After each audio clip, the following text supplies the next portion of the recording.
Hello everyone, here is the promised review of the new Mission Impossible movie, Dead Reckoning Part 1.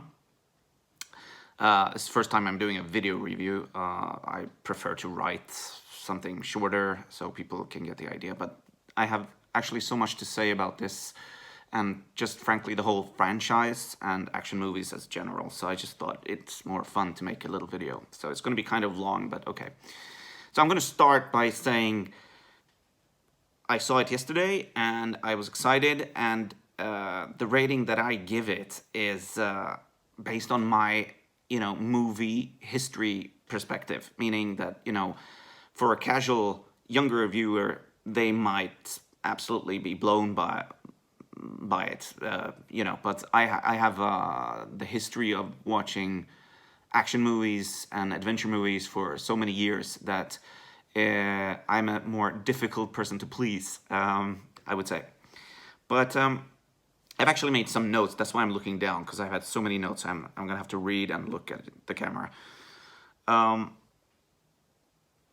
hope I don't get crucified for saying this, but it's really the first Mission Impossible movie where I walked out and I wasn't overly enthusiastic of all the films I've seen, and I've seen all of the films in the franchise since the first one in '96, and I always came out feeling exhilarated and just so blown away by the action and just the excitement. It never disappointed. Like, it kept delivering and delivering, and they kept getting kind of better and better at the execution of the action, for example. But I didn't feel that this time, and I'll kind of explain why. Out of all the missions, and I think there's 7 of them. The 8th one is coming because this one is part 1 of 2. I placed this in 6th place out of 7 films. Number 2 being, let's say, the worst one, because number 2 is Mission Impossible 2 is sort of it's stylistically different. I enjoy that film, but it's a little, actually it's a little slow moving and kind of story is kind of boring.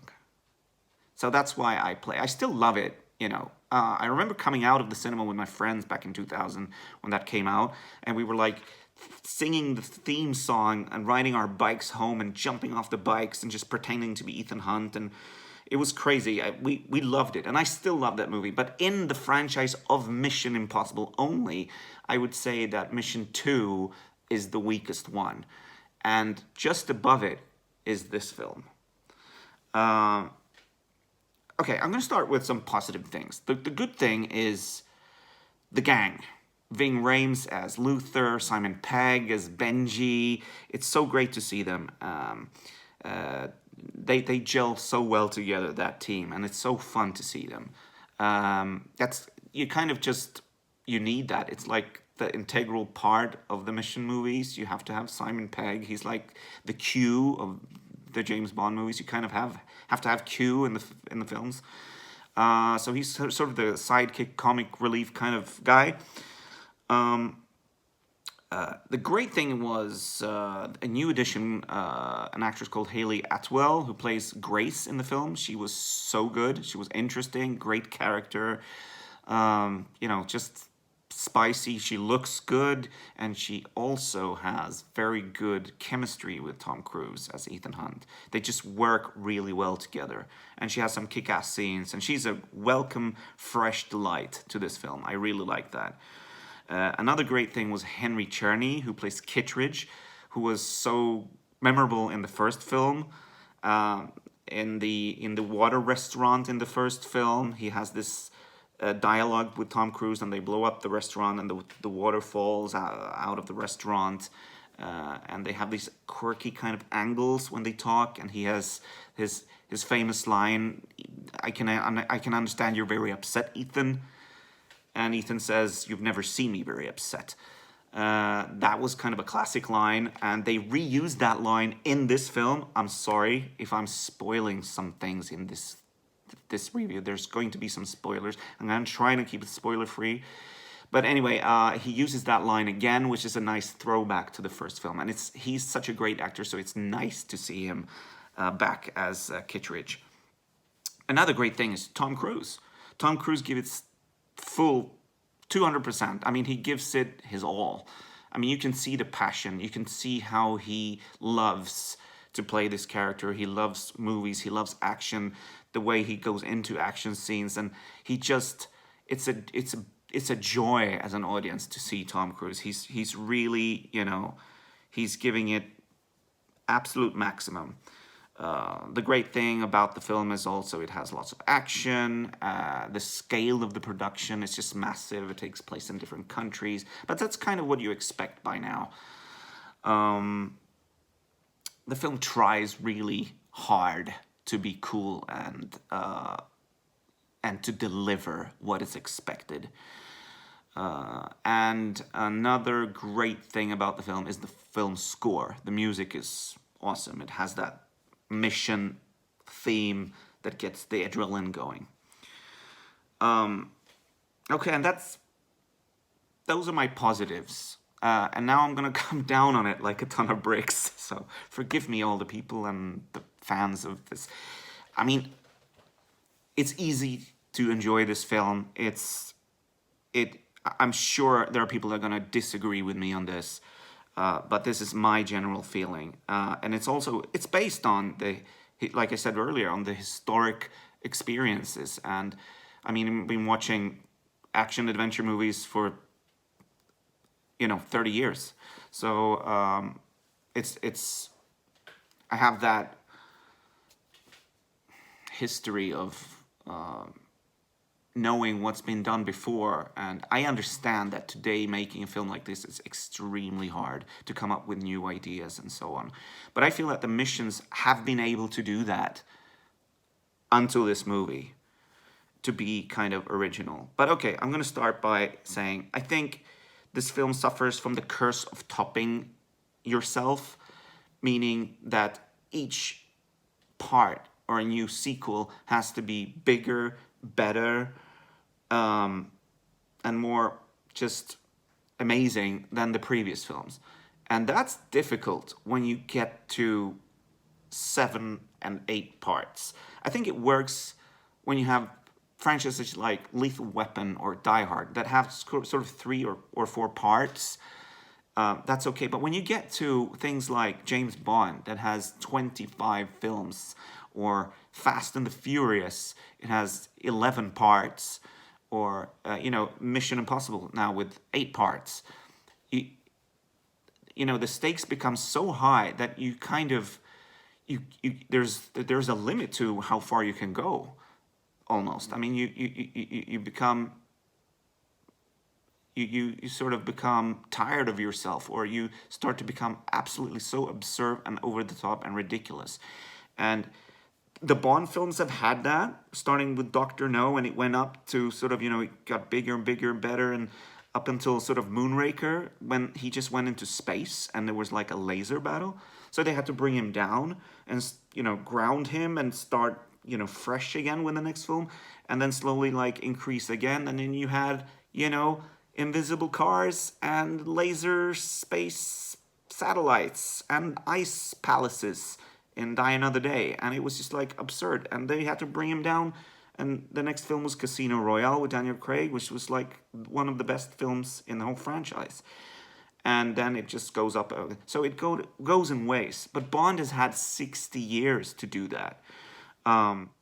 It's been the same with Fast and the Furious. There are now 11 parts, and with the peak was part 5, which is, in my opinion, one of the greatest action movies ever made. It's absolutely fantastic. It just, part 1, 2, 3, 4, and then 5 was the peak, and then 6 just kept increasing, and 7, it just became more and more crazy, and part 9, they sent a car into space. I mean, that's so absurd and so ridiculous. And I remember seeing that film a couple of years ago and just shaking my head and saying, like, what have they done? But with the 10th Fast and the Furious film now in the cinemas, I thought there was a vast improvement. They really kind of like brought it down again, which is, what is necessary. Another thing that I think is a problem is the hype for this particular film.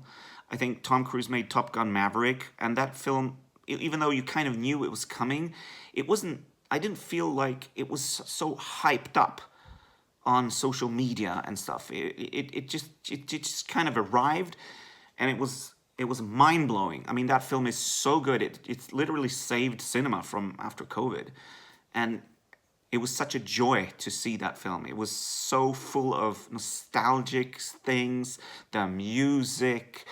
I mean, I was crying. There was a scene where Maverick is standing outside the bar, and he's looking in, and how the young pilots are playing and having fun and enjoying this, and he's standing outside remembering how he used to do that with his dead buddy Goose. I mean, seeing Val Kilmer, I mean, it brings tears to your eyes. And an action film that makes you laugh and makes you, grab your seat in excitement, and then also makes you cry because you feel that emotion. Top Gun Maverick had all that in spades. It was an amazing film. And it just blew my mind. I mean, my expectations were high, but it just blew the expectations. It was incredible.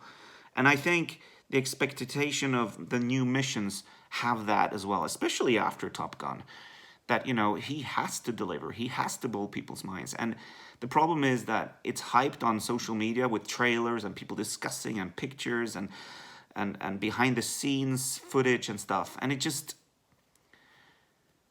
too much. I try to stay away from that. I try to not look at the trailer and all that stuff. But of course, I did see a bunch of it. I think the film has an unnecessarily overly complex plot.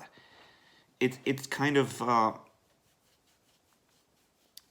people might disagree with that. That this is the first mission where you kind of feel what the consequences will be if they don't succeed in with the mission. But I just feel like there's this thing called Entity, and the whole AI thing is the new in thing.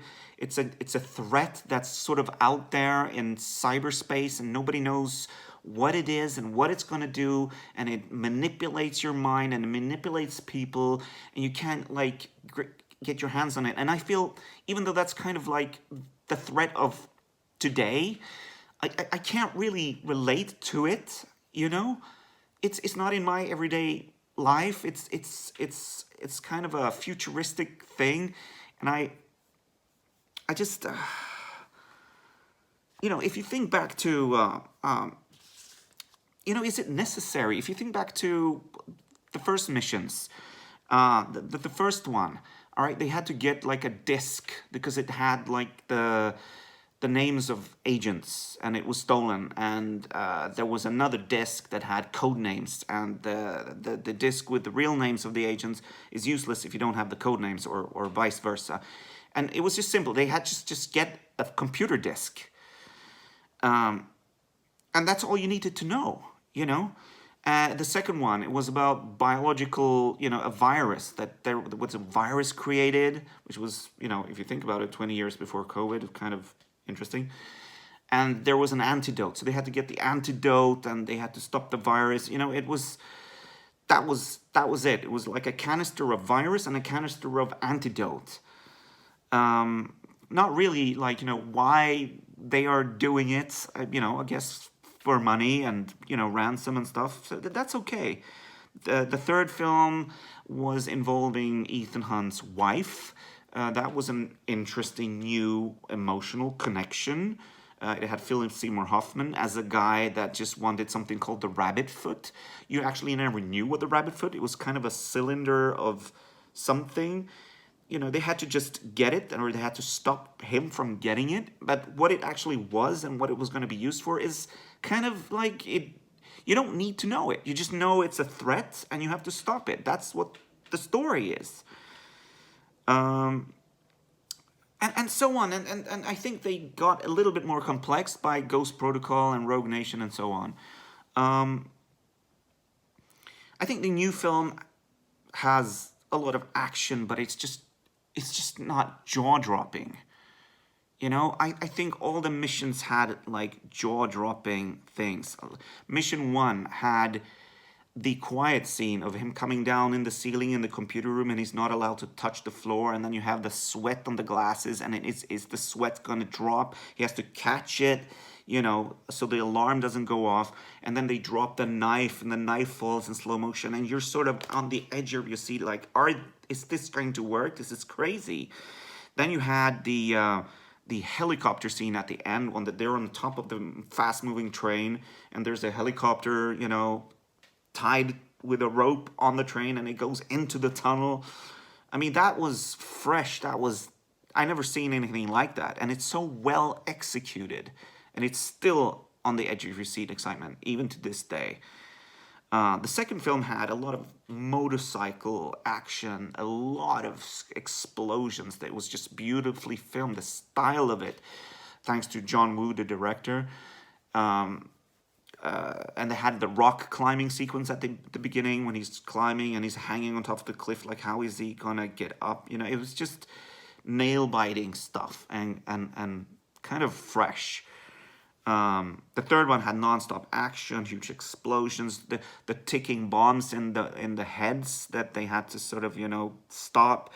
It was just you know, and as I said, the emotional connection with his wife.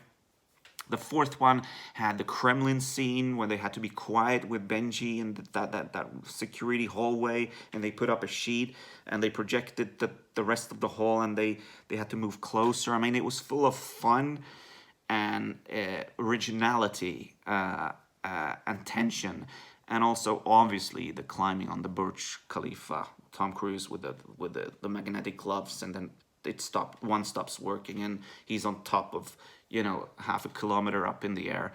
Crazy stuff. The fifth movie had the opening airplane stunt when he's outside the plane hanging. I mean, this was amazing stuff that I've never seen.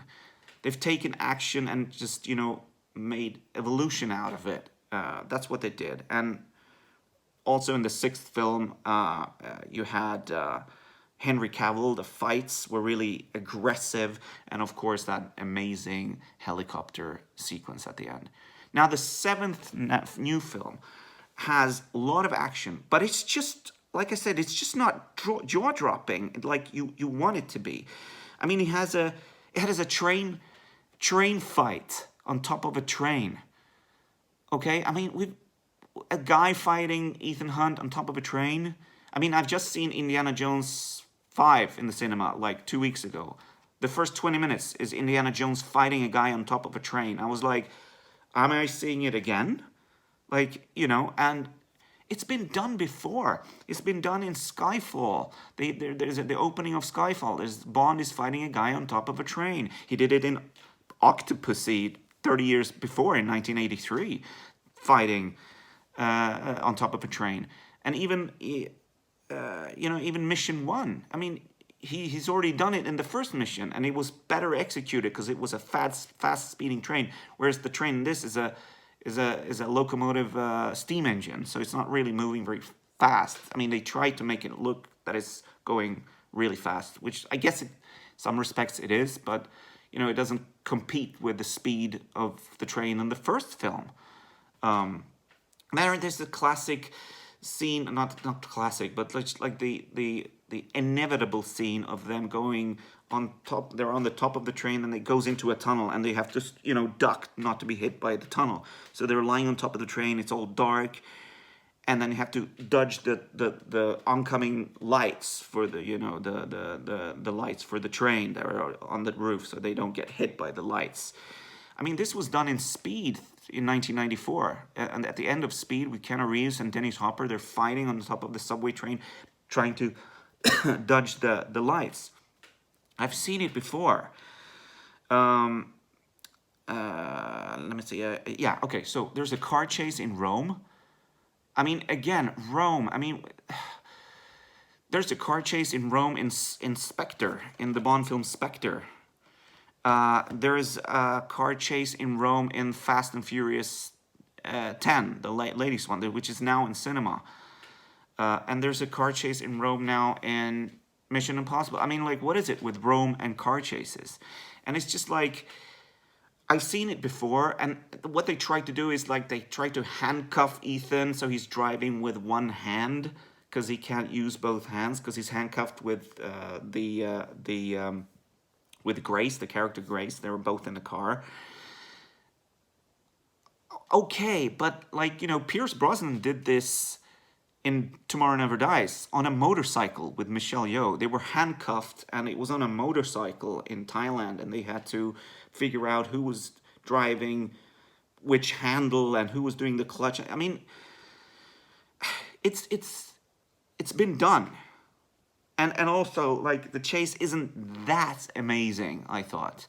I thought the chase in Fast X was executed much better. They were also original that they had like a ticking bomb that was this giant metal ball that kept rolling, and it was a ticking bomb, and it kept just destroying half of Rome, and they had to just, you know, with a cart try to stop it. And you know, it was ridiculous but fun and original, which I didn't feel that this film had.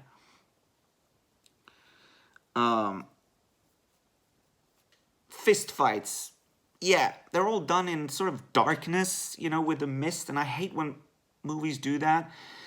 You know, it's just everything is so dark you can't really see what's going on properly. I mean, they're good, but I mean, John Wick has taken over that baton and made an art out of fist fights and gunfights. I mean, John Wick movies are just like the next level. And so this is fine, but it's sort of mediocre, you know? Also, when things take place in Rome at night, I mean, is Rome asleep? There's not a single person around. It's just Ethan and the bad guy and no tourists, nothing. This was the same problem I had in Spectre. There's a car chase through the center of Rome in the middle of the night, and there's not a single person around.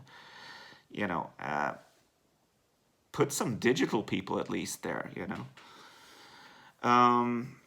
So there we go. My hacking down on Mission 7.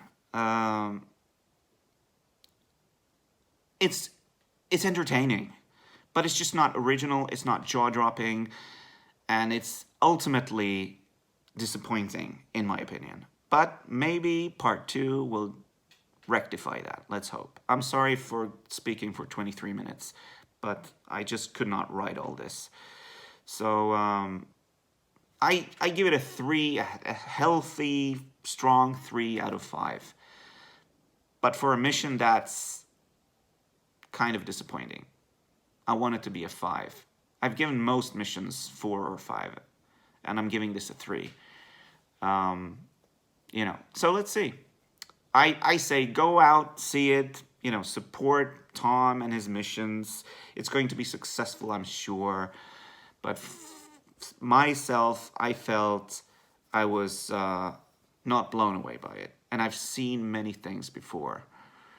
That's what was disappointing with it. So anyway, have a nice day. Go see it. Let me know what you think. Enjoy. Take care. Bye-bye.